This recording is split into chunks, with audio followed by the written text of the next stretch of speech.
담배 연기 없는 길이 되는 그날까지 제로패스 1교시 시작하겠습니다. 지난 커리에 이어 오늘 강의에서는 전자담배에 대해 낱낱이 파헤쳐 볼 건데요. 여러분, 먼저 전자담배 액상이 어떤 성분으로 되어 있는지 잘 아시나요? 정확히는 모르는데 연초보다는 건강이 나은 거 아닌가요? 전자담배는 금연에도 도움되고 유해 성분도 줄인 것으로 알고 있거든요. 꽤 많은 학생들이 우리 유진 학생처럼 생각하는데요. 사실은 절대 아닙니다.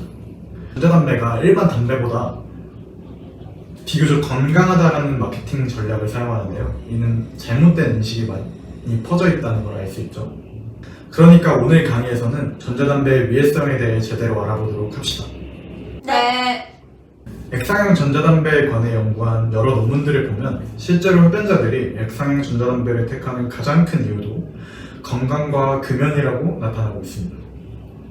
그 외에는 이제 일반 담배보다 냄새가 덜 나서 사회적으로 더 허용성이 높아서 금연 구역 내 사용 가능 이런 이유들이 보고되었는데요.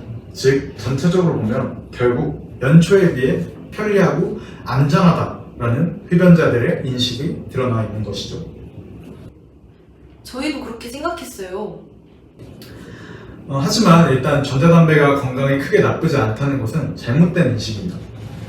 결론부터 말씀드리면 전자담배에 포함된 유해 성분은 일반 담배보다 낮을 수 있지만 일부 성분의 위해성은 오히려 일반 담배보다 더 높을 수 있다는 것이 여러 연구의 결론입니다. 전자담배에도 일반 담배처럼 니코틴이 들어있다는 것은 다들 알 거예요. 하지만 이제 이 외에도 일반 담배에 나오는 니켈, 크롬륨, 아연, 납 같은 중금속들이 들어있고 벤젠과 톨루엔 등 휘발성 유기화합물도 함유되어 있습니다.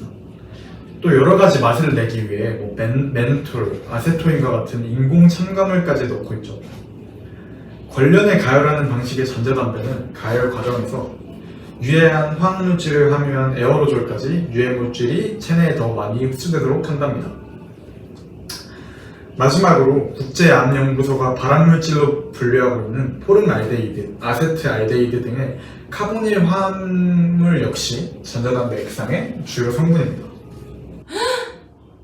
근데 그래도 전자담배는 수증기만 배출하니까 주변에 간접 흡연 피해는 안 주는 거죠? 아니요. 담배 회사들도 전자담배가 주변 사람들에게 피해를 주지 않는 것처럼 홍보했지만 여러 연구를 통해 이는 거짓말인 게 드러났는데요. 연구에 따르면 수증기라고만 알려줬던 액상형 전자담배 배출물은 액상에 포함된 니코틴과 여러 발암물질이 녹아있는 에어로졸이었습니다. 또 전용 연초를 꽂아 태우는 관련형 전자담배는 일반 담배 대비 최대 1.5배의 타르가 들어있을 만큼 중독성은 중독성대로 가져가고 위험성은 더 높을 수도 있는 그런 형태를 보이고 있습니다.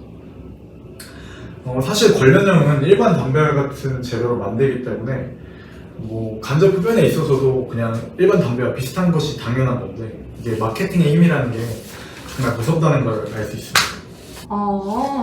담배 안 되겠네. 오늘 강의 내용 잊지 말고 이제 2교시에는 테스트 진행하고 해설 강의까지 진행하도록 하겠습니다.